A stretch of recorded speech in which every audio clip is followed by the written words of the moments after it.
In October 2012, I was taking undergraduate courses in journalism when I decided to embed myself with a group of paranormal investigators in Connecticut to write an article for my college paper.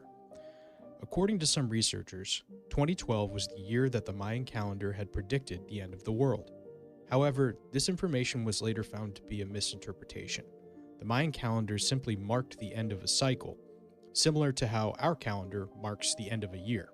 Nonetheless, it felt like a great time to journey into the paranormal and see what this group of investigators was all about.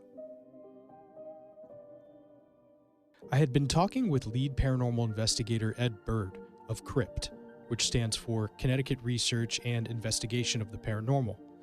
Ed told me that he and his crew had investigated hundreds of supposed haunted places around northeastern Connecticut since 2004.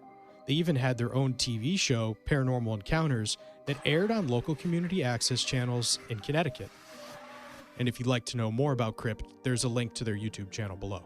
Most of CRYPT's investigations took place at abandoned and historic buildings, like the Seaside Sanatorium in Waterford, which overlooks the Connecticut shoreline and the Long Island Sound. In the 1930s, it served as a medical facility for children who suffered from tuberculosis, but was eventually shut down in 1996 after an unusual number of patients began to perish. But tonight, I was meeting Ed and his team at the home of a man who claimed over a dozen spirits were living with him. Ed and his team had done about 7 investigations at this home. It was owned by a man named Kenny. It was in a neighborhood in East Lyme, Connecticut, where there used to be an old mill dating back to the Revolutionary War. Now, according to Ed, there was a lot of spirits, not just in Kenny's house, but in the entire neighborhood. In particular, there was a child who had communicated with Ed and his team inside the basement of Kenny's house on numerous occasions.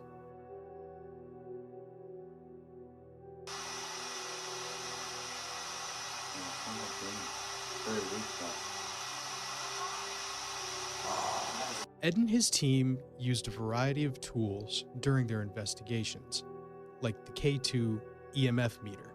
EMF stands for electromagnetic field, and these meters are designed to detect fluctuations in electromagnetic fields. In the context of ghost hunting, it's believed by some that spirits or entities can manifest themselves by creating disturbances in electromagnetic fields. The most interesting tool and my personal favorite, however, is the Ghost Box, also known as a spirit box or Frank's box. It's a device used in paranormal investigating to supposedly communicate with spirits or entities. It is essentially a modified AM/FM hand radio that rapidly scans through radio frequencies, creating a stream of white noise. The idea behind the Ghost Box is that spirits can manipulate this white noise to produce words or phrases which can then be interpreted by the investigators. Honey, what's your first name?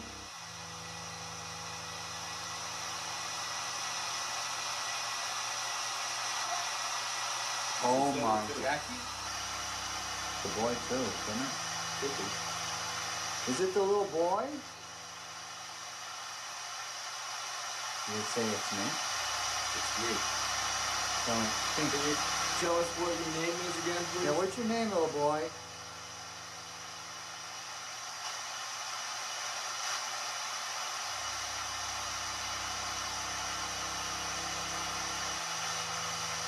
There's something came through there.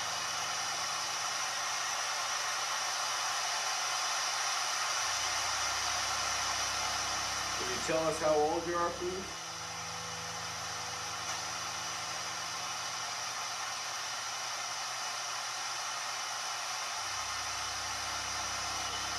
Oh my God.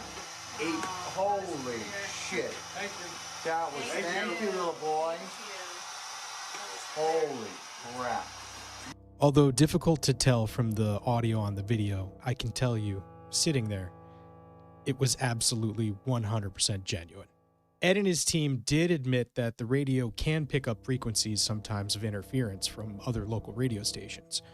But when I tell you this was the voice of a child, it was 100% genuine. And It was obvious that we were communicating with something intelligent. I will admit, what I was hearing sounded 100% authentic, but now you have to be the judge.